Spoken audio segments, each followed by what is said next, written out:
Ford is making some big moves right now, and it's obvious that they're making these moves in order to recover from a pretty horrendous Q4 in 2022.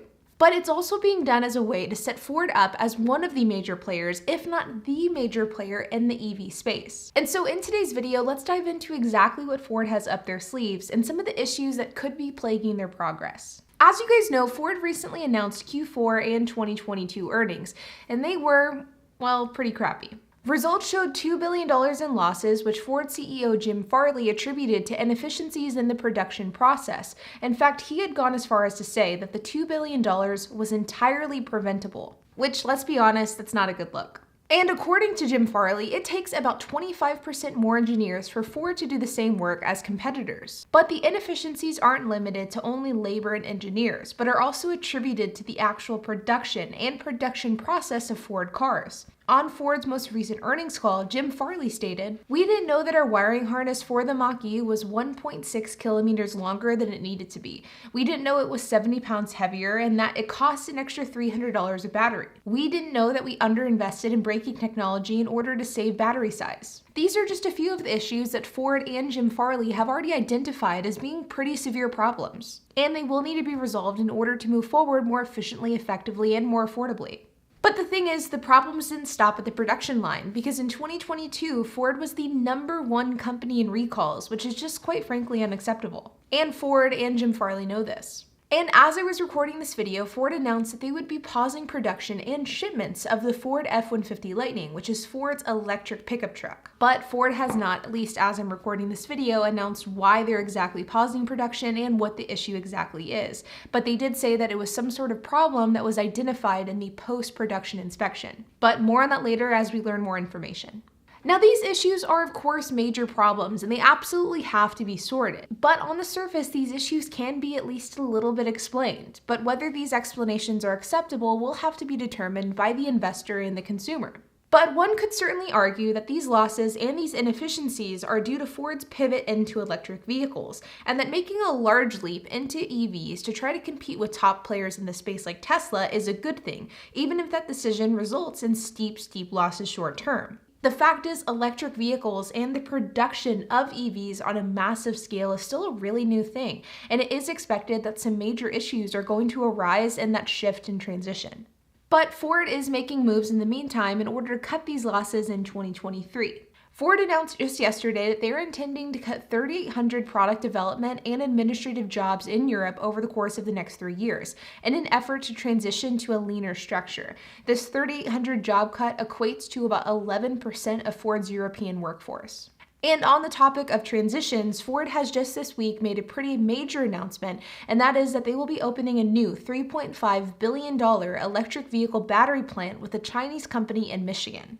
The plant is set to open in 2026 and will employ about 2,500 people. Ford will own the plant outright through a subsidiary, but they will be licensing technology from a Chinese company in order to produce the batteries. But the factory will not be owned by this Chinese company, which is worth mentioning simply because of the growing tensions between the United States and China. I talked about this in a recent video, but China is growing their hold on not only the worldwide electric vehicle market, but also the worldwide automotive market as a whole. And this is something that makes the US and other countries very uncomfortable. As a result, worldwide government have been taking steps to stifle Chinese growth. So the fact that Ford is entering into a partnership with a Chinese company isn't the best look, and it definitely is deemed a bit controversial. But Ford is adamant that this will not only result in lower cost electric vehicles for the consumer, but vehicles that receive batteries that were produced in this plant will also qualify for a portion of the $7,500 electric vehicle tax credit. Because as you guys know, the $7,500 electric vehicle tax credit is essentially divided into two, and rather than viewing it as one electric vehicle tax credit valued at $7,500, we should really view it as two separate tax credits valued at $3,750 each. One of these credits is contingent on battery minerals used during production, and the other credit is contingent on the actual production location being in the United States. This Michigan factory would fulfill the production requirement, but not the mineral requirement, and Ford themselves stated that the reason they chose Michigan for this factory was for the tax credit. Lisa Drake, Ford's VP of EV industrialization, stated that Ford had actually considered locations in Canada and Mexico, but ultimately settled on the US because of the EV tax credit. So I suppose the silver lining here is that, love it or hate it, this EV tax credit seems to be doing what it was intended to do, which is number one, make electric vehicles more affordable, and number two, incentivize domestic production of electric vehicles. Now, when it comes to the 2022 woes that Ford has experienced, I think it tells us a few things of the current car market. Number one is that Tesla is simply way more ahead of the competition than I think many people anticipated, at least when it comes to EVs. When major players in the automotive space really started making a push towards electric vehicle production, I think many people, including myself, expected for the transition to be really swift and relatively painless, and this is just proving to not be the case.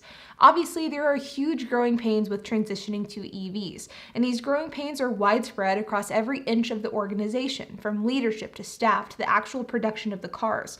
But the switch to EVs for large automakers is proving to be a turbulent one. In fact, I think Jim Farley said it best. We probably had so much focus on the future that perhaps we took our eye off the ball a little bit for the present. And what Jim Farley is mentioning here is that throughout 2022, Ford had such a hyper focus on electric vehicles and producing cars for the future, that as a result, they sort of shot themselves in the foot short term because they lost so much money in 2022. And while this transition can absolutely be viewed as a necessary evil, the reality is Ford has to invest into EVs if they want to have a future in the automotive space. But this transition has come at a cost, and that cost is $2 billion.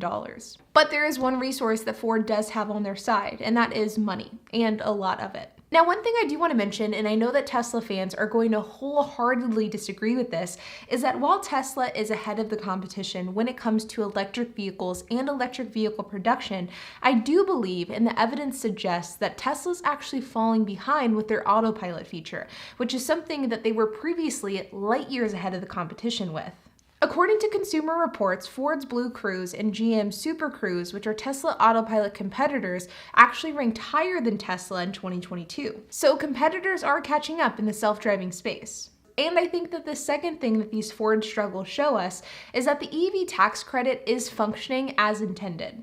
And this credit is being used as a real applicable tool to not only incentivize domestic manufacturing, but also to make EVs more affordable. You have Ford building a factory here, at least in part because of the credit. Ford and Tesla have cut prices due to the credit, and even cars that don't qualify for the credit, like the Lucid, are offering $7,500 discounts as a way to compete with the credit. The credit is certainly far from perfect, but I think that it is going to be a large contributing factor in making EVs more affordable and producing them more in the United States, which is exactly what it was intended to do. I think the next 1 to 2 years will tell us a lot about the future of the automotive space and which companies are going to dominate.